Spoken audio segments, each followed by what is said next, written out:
In Battle for Bikini Bottom speedruns, players use tricks and skips to collect spatulas as quickly as possible. These tricks are used in runs to achieve the fastest possible time. Many of these tricks went through multiple evolutions, some of which were too difficult or just not worth it.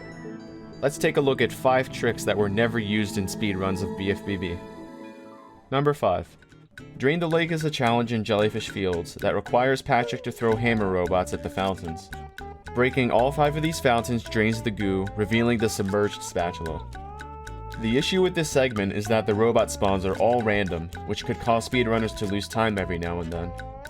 Over the years, runners have never had good luck finding any leads on how to possibly skip this challenge. That is until this happened.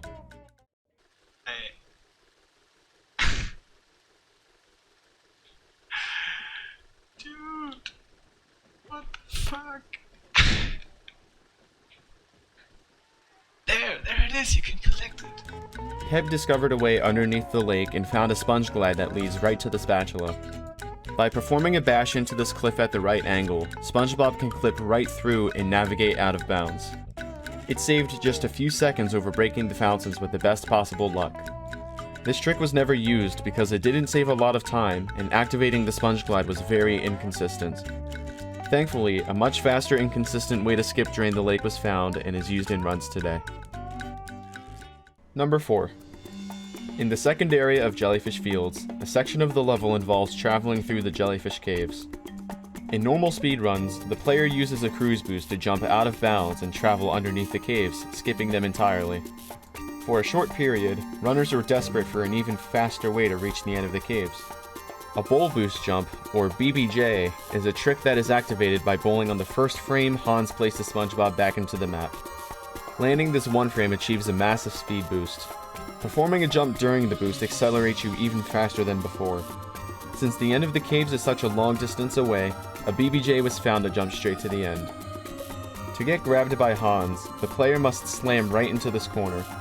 Hans drags the player into the teleport box, which has a special effect on this boost. When SpongeBob respawns, the game gets confused and instantly teleports you towards the second box. Moving this far in one frame stores a massive amount of momentum. Doing a BBJ on this single frame captures this momentum, sending the player flying at insane speeds. At its fastest, this trick did save a bunch of time, but there were multiple issues. First, players would have to bring back Hans, which would normally be disabled at this point of the run. Second, BBJs are a one-frame input, making them very hard to hit consistently. On top of this, the angle is also extremely precise, and landing in the right spot is very precise too. The odds of actually saving time with this trick were very low since so many things can go wrong.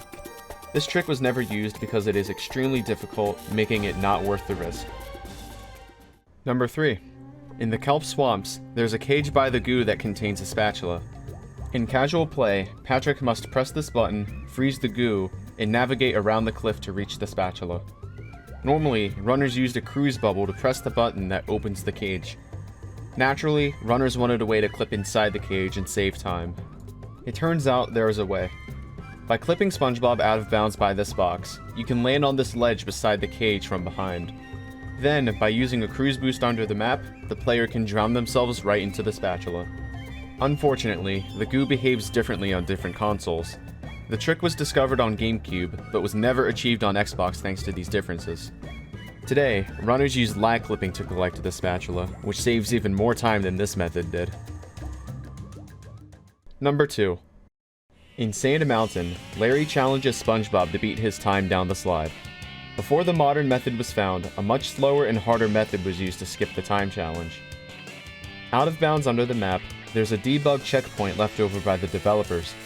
Activating this checkpoint spawns SpongeBob above the slide halfway through the map. After sliding to the end, the robot fight can be skipped. After taking the teleport box back to the start, the time challenge is started without going down the slide. The player uses the box to go back to the end, collect the spatula, and use Chuck's missile for a one-frame bash, finishing the time challenge. This was never used in runs because it saved a small amount of time, was extremely difficult, and only useful for one category. Today, runners can skip directly to the end of the slide from the start, saving much more time. Number 1. In Sandy's Dream, there is a challenge called Swingers Ahoy located halfway down the slide. To reach this island, runners must pay the tollgate clam to spawn the swingers. Similar to Jellyfish Caves, there's a BBJ used to reach this island too. First, a one-frame slide bash is used to collect the acorn spatula. Then, multiple reverse slide jumps must be used to reach the next part of the slide needed. Both slide socks are collected, then the BBJ is activated to reach the fight. This trick saved nearly 2.5 minutes and 100% when it was found. Since you can skip paying the clam, a lot of the time save came from reduced shiny objects grinding. This trick was never used because of its extreme difficulty and the discovery of skee ball abuse, which obsoleted a lot of the time save.